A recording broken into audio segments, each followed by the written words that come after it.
Hello friends, Namaste. Welcome back to my channel all of you. Today let's discuss about the inventory concept and inventory system. I could recall my first YouTube video related to inventory concept itself.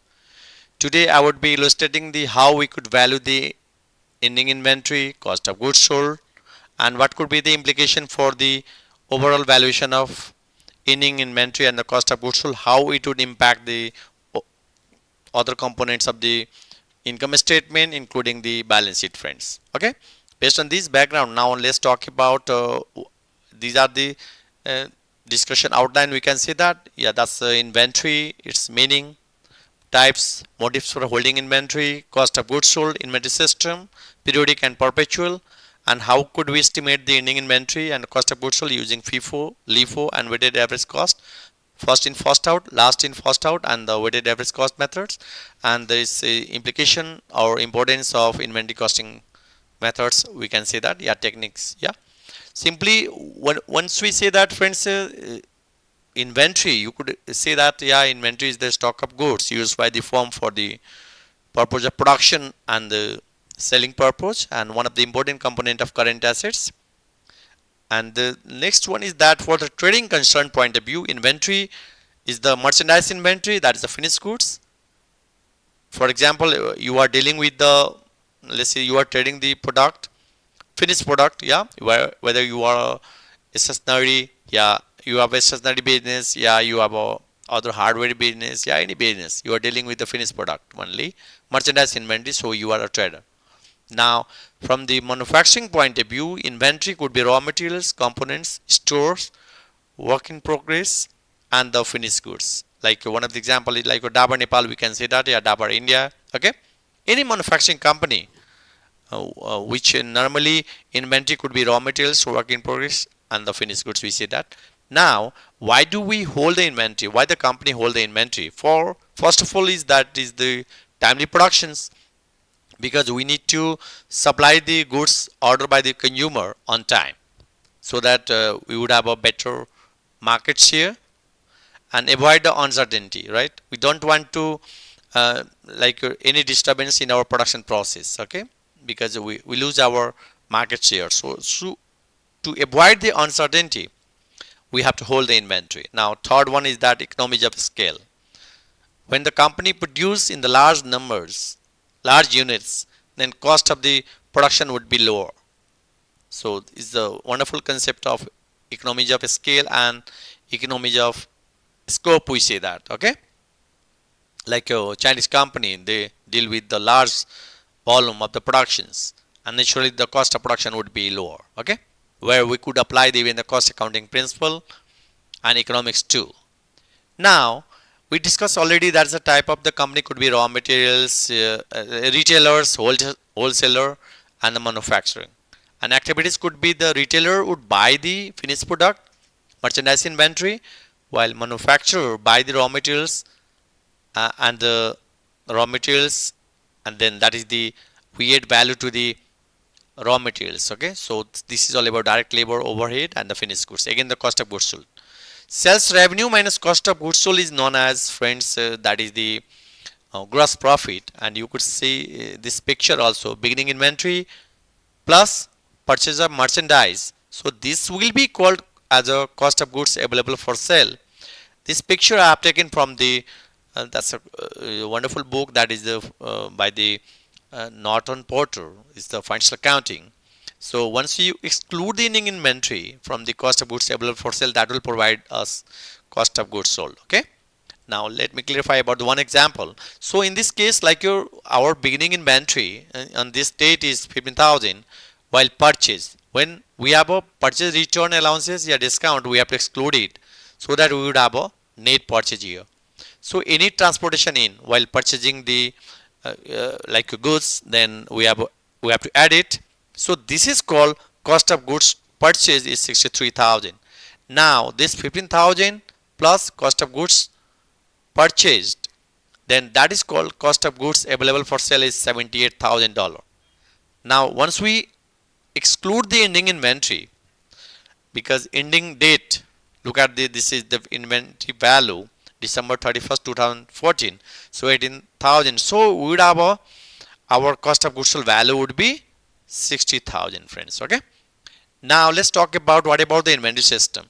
Inventory system we could categorize into perpetual and a periodic one. Under periodic perpetual inventory system, friends, we update the inventory every time purchase and the sell. While purchasing, inventory will increase, while selling it will decrease. Okay, for which we have to prepare the stock ledger. Then next one is that what about the periodic inventory system. Basically we update the inventory account only at the end of the operating cycle period, we say that. Okay, so simply we discuss about the beginning inventory, purchase, then we less ending inventory, that will provide us cost of goods sold. Similarly, that's again beginning inventory, purchase, this is cost of goods available for sale. Then that is based on the cost flow assumption, FIFO, LIFO, weighted average cost, and this is cost of goods sold, and then we could estimate the ending inventory accordingly. Okay, so let me clarify about the one example of the periodic inventory system.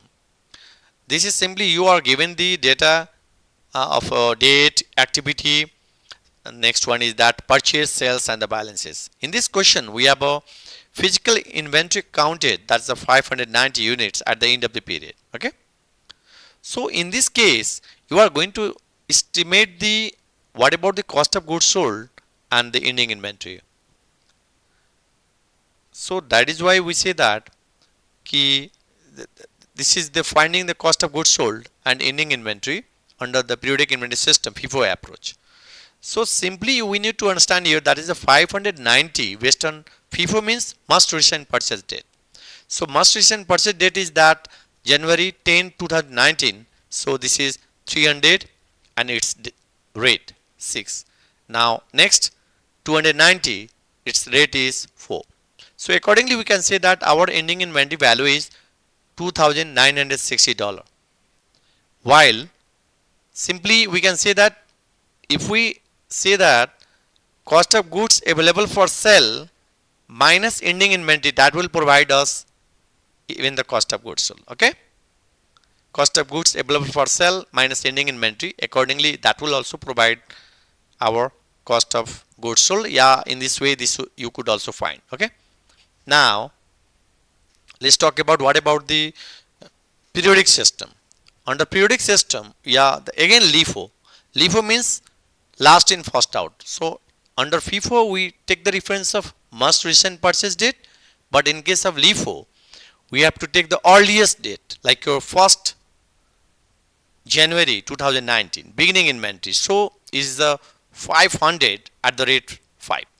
Now next, since we have a ending stock is 590, we are going to value it. So next is the 90, its rate would be 7, and as a result our ending inventory value would be 3130, we say that. Okay, and again cost of goods sold we could estimate it. Yeah, we can say that cost of goods available for sale minus this value, that will provide us the same value, by the way. Okay, now what about the under again periodic system weighted average cost method, friends. Okay, so you need to understand how we find the is cost per unit. Our total cost of goods available for sale is 11,150. This is simply beginning inventory, purchase, all purchase. So this is the value, and divided by our units available for sale. This is 1,950, and that is why $572 per unit is our weighted average cost. Now what about the ending inventory?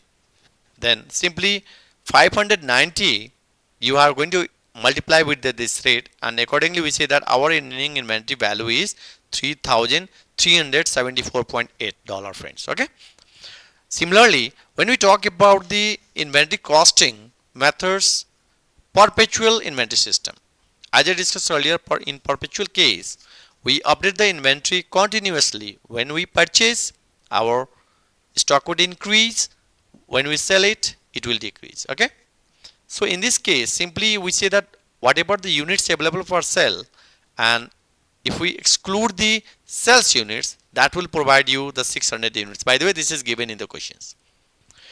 Now under the perpetual system, remember, like this is our, again we have a purchase, sales, and the balance. This is called stock ledger, we say that. Okay, this is the beginning inventory. So in balance 500 into 10. Now again there we have a purchase, 300 into 11 as per these questions. Okay, so you would have a balance of how much? Previously we have 500 into 10. Now next one we purchase it 300 into 11. So you would have a balance of 8,300. Accordingly, on this date 2/18, we have a sales of 450. And actually we are talking about the FIFO approach. So first in first out means 450. So 50 rate, we say that 450 is that, just understand this one. This is 300, rate is 11, while next one is, next 50 is that our 10 rupees. Okay, because you have to understand our 600 units is our unsold units, and we are going to estimate it. Okay, and we try to update our inventory continuously. Again we have a purchase here. So purchase, simply unit, you multiply with the unit cost. This is the 4,800. Now you would have a balance of how much? Simply you have to understand about 450 you have sold it. Okay, now what is our remaining units available? So this is 450, we sold it 50 at the rate 10, and this is, next one is that 300 at the rate 11, and this is 400 into 4. So this is 8,600. Again we say that that is the 619. Next 619, we have a sales figure is that, you go to the question. 619 is this one. Sales is how much? 300 units. So 300 units means, this is, since we are talking about FIFO approach, so first 50, rate is this one 10, next 250, 11. Now what is our balance? 50 already out, 250 this is, so 50 into 11 we have left, and 400 into 12. Similarly 9, 5, when we are purchasing, simply we update the inventory quite easily. Simply this is the same thing, and 200 into 13. And this is sales. Again we have a sales of how much? 150. So 150 means, look at the our 150 case. For 150, again we say that we have a first 50 and this is 100. So you would have a balance of 300 into how much? 12. 200 into 13. Again we have a purchase here. Purchase 100 into 14.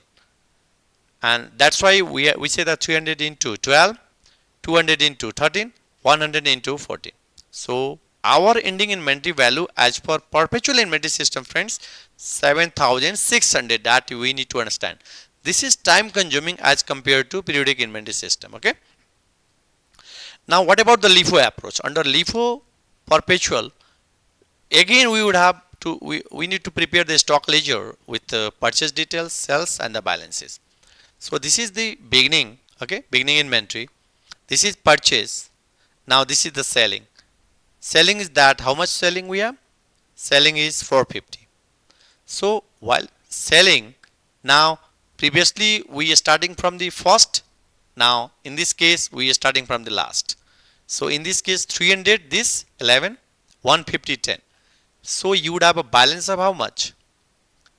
This is 300 out. So you would have a 350 at the rate 10 we have available. So again we have a purchase. So 350, 10, 412, this is. Then total value. Again we have a sales of 300. Sales, we have a, look at your questions. As per need we have to revisit our questions. 300. So 300 means, so in this case 300 we have, that is the, yeah, this is 300. We have a 300 into 12. Last we are talking about, last, not the first one. Last one 300 into 12. So our balance would be 350 into 10, and the next one is that 100 into 12. Again we have a purchase, accordingly we maintain it, and when we have a selling of here, that is 150, last one. So 150 means this is the case of 150. 150 into 13, right? So 350 into 10, 100 into 12, this is just left is now 50. Again we have a purchase, and accordingly we could find the ending inventory value, friends. Similarly, you could estimate the moving average or weighted average cost under perpetual system too. But simply we need to understand how we could estimate the by using the weighted average cost, and time and again we have to value this one, moving average price. We see that like beginning inventory, we see that. Now for second case, this is the 120, we have a purchase. Okay, so this 10.38 means this is simply, we say that, look at this working note, 5000 value plus 3300 divided by units. So our rate would be 10.38. Okay, now again we have a sales is 450. Now what would be our rate? This rate you are going to use it, 10.38. Okay, now our balance would be how much? Since we sold 450, so remaining balance would be now 350. Again next calculation is that, look at your what is our rate? 10.38. Okay, 10.38, and that means under moving average method we have to value the weighted average price each case, and while selling we take the reference of that note. Okay, so last day I will talk about this one. So this is the case 13 and this is the 11.78. This is the case. Okay, and the last one is that we have a purchase, but this rate would be difference. This time we are going to use the different rate, friends.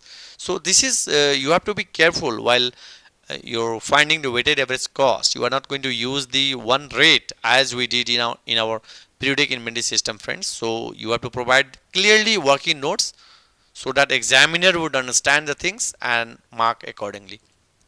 Now let's talk about what are the implications for inventory costing methods. So basically users of financial statements like your investors, managers, yeah, tax authorities, etc.